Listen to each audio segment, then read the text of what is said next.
ലോകത്തിലെ ഏറ്റവും ചെറിയ രാജ്യം ഏതാണെന്ന് ചോദിച്ചാൽ നമ്മളിൽ പലരുടെയും മറുപടി ഒന്നു തന്നെയായിരിക്കും: വത്തിക്കാൻ. എന്നാൽ വത്തിക്കാനേക്കാളും ചെറിയൊരു രാജ്യം ലോകത്തുണ്ടെന്ന് പറഞ്ഞാൽ വിശ്വസിക്കുമോ?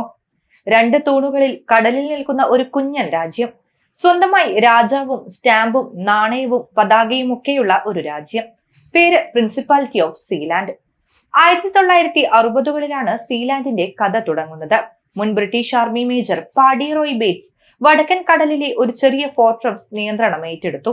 രണ്ടാം ലോക മഹായുദ്ധകാലങ്ങളിൽ കടൽ വഴിയും മറ്റുമുള്ള ശത്രുക്കളുടെ വരവും ആക്രമണവും മനസ്സിലാക്കുന്നതിനു വേണ്ടി ഇംഗ്ലണ്ട് തീരങ്ങളിൽ കോൺക്രീറ്റ് കൊണ്ടും സ്റ്റീൽ കൊണ്ടും നിർമ്മിച്ചിട്ടുള്ള താൽക്കാലിക നിർമ്മിതികളാണ് ഫോർട്രസ് എന്ന് പറയപ്പെടുന്നത്. ഈ നിർമ്മിതികൾ ഇംഗ്ലീഷ് തീരങ്ങളിൽ ഒരുപാടുണ്ട്. ഇത് പിന്നീട് നശിപ്പിച്ച് കളയുകയാണ് ചെയ്യുക. എന്നാൽ റോയ് ബേറ്റ്സ് അതിൽ കയറി താമസം തുടങ്ങി. പക്ഷേ വെറുതെ അങ്ങോട്ട് പോയി കൈവശപ്പെടുത്തിയതല്ല. അതിൽ മുൻപ് താമസിച്ചിരുന്ന അനധികൃതമായി റേഡിയോ നിലയം സ്ഥാപിച്ച ഒരു ടീമിനെ പുറത്താക്കിയാണ് തന്റെ ഭാര്യയെ സീലാൻഡിന്റെ രാജ്ഞിയായും തന്നെ രാജാവായും റോയ് പ്രഖ്യാപിച്ചത്.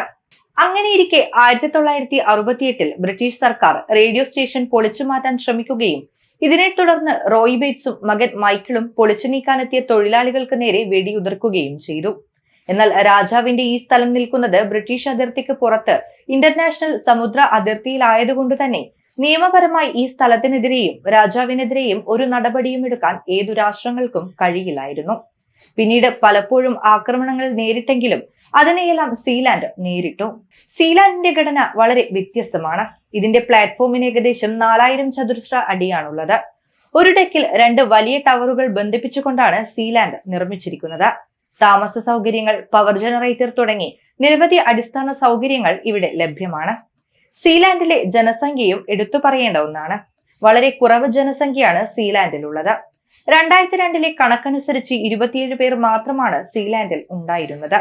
സീലാൻഡ് പ്രിൻസിപ്പാലിറ്റി ഒരു സ്വതന്ത്ര പരമാധികാര രാഷ്ട്രമാണെന്ന് അവകാശപ്പെടുന്നുവെങ്കിലും മിക്ക രാജ്യങ്ങളും സീലാൻഡിനെ അന്താരാഷ്ട്ര നിയമപ്രകാരം പരമാധികാര രാഷ്ട്രമായി അംഗീകരിക്കുന്നില്ല.